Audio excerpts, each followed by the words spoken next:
بسم اللہ الرحمن الرحیم۔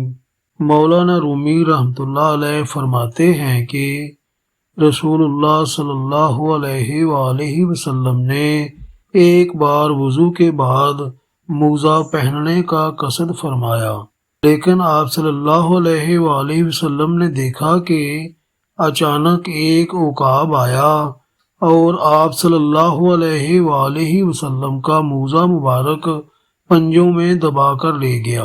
آپ صلی اللہ علیہ وآلہ وسلم یہ ماجرا دیکھ کر حیران ہوئے۔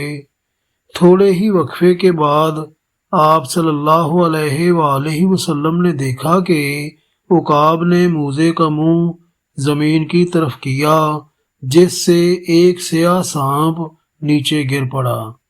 اس عمل کے بعد عقاب نے موزہ مبارک رسول خدا صلی اللہ علیہ وآلہ وسلم کی خدمت میں پیش کر کے عرض کیا، یا رسول اللہ صلی اللہ علیہ وآلہ وسلم، میں نے اس وجہ سے موزہ اٹھانے کی گستاخی کی تھی کہ اس کے اندر سانپ گھسا ہوا تھا۔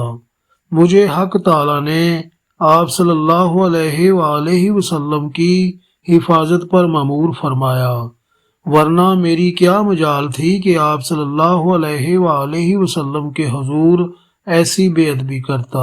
حضور صلی اللہ علیہ وآلہ وسلم نے اللہ عز و جل کا شکر ادا کیا اور فرمایا، ہم نے جس حادثے کو باعث تکلیف سمجھا وہ دراصل وفا اور باعث رحمت تھا۔ عقاب نے عرض کیا کہ حضور صلی اللہ علیہ وآلہ وسلم، میں نے ہوا میں اڑتے ہوئے آپ صلی اللہ علیہ وآلہ وسلم کے موزہ مبارک میں سانپ دیکھ لیا، تو یہ میرا کمال نہیں یا رسول اللہ صلی اللہ علیہ وآلہ وسلم، یہ آپ صلی اللہ علیہ وآلہ وسلم کے نور اور روشنی کا فیضان اور عکس تھا۔ آپ صلی اللہ علیہ وآلہ وسلم تو سراج اور منیر ہیں۔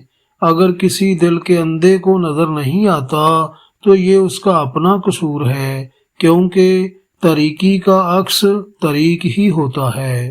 زندگی کا سبق، کوئی بھی آنے والی مصیبت کسی بڑی مصیبت سے بچانے کا ذریعہ ہوتی ہے، اس لیے حالات کو اللہ تعالیٰ کے سپرد ہی رکھنا چاہیے۔